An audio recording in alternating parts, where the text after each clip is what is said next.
Quand Paul écrit aux Galates rétrogrades, quel argument emploie-t-il sinon de leur dire qu'ils avaient reçu l'Esprit par la prédication de la foi? Que Dieu avait envoyé dans leur cœur l'Esprit de son Fils, Galates 3:2, 4:6, qu'ils avaient par là même la vie de l'Esprit en eux, qu'il suffisait donc de le rencontrer, de le reconnaître et de le croire pour pouvoir aussi marcher selon l'Esprit, Galates 5:16. Voilà ce que de nos jours encore l'Église de Christ a besoin d'apprendre.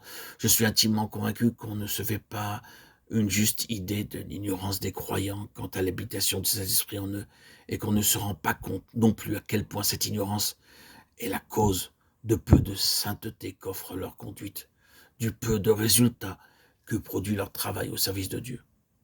On pourra beaucoup prier, beaucoup demander l'intervention du Saint-Esprit. On pourra soit dans la prédication, soit dans la prière reconnaître l'absolue nécessité de tout attendre de lui. Mais tant qu'on ne croira pas à sa présence personnelle et continuelle dans le cœur, on ne pourra pas s'étonner qu'il y ait chute et rechute. La Sainte Colombe veut que sa demeure soit franche de toute intrusion, de tout empiètement. Dieu veut avoir l'entière possession de son temple. Jésus veut que sa maison soit toute à lui. Il ne peut pas travailler en nous.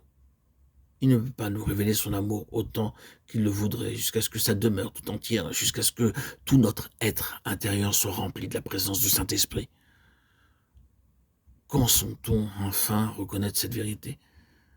À mesure qu'elle s'imposera davantage à nous, comme vérité divine, à mesure que nous comprendrons mieux qu'il ne faut rien de moins que la toute-puissance de Dieu pour la réaliser en nous, à mesure qu'avec humilité et renoncement à nous-mêmes, qu'avec foi et adoration, nous croirons plus pratiquement à cette promesse.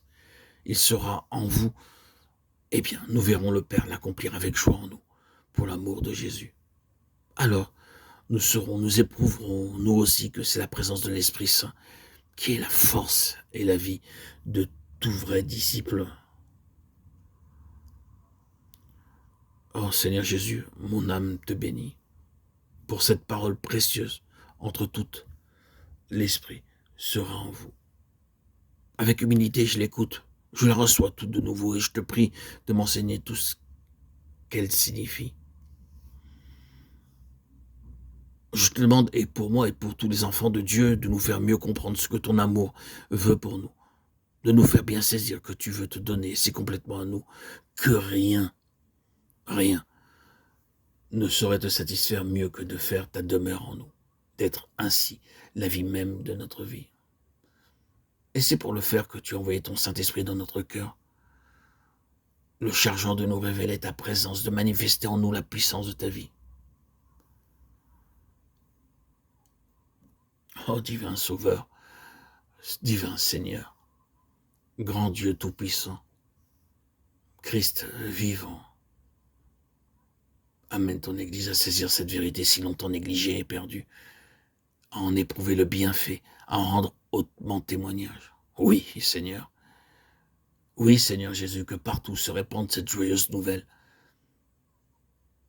L'Esprit demeure en tout vrai croyant pour l'éclairer et le conduire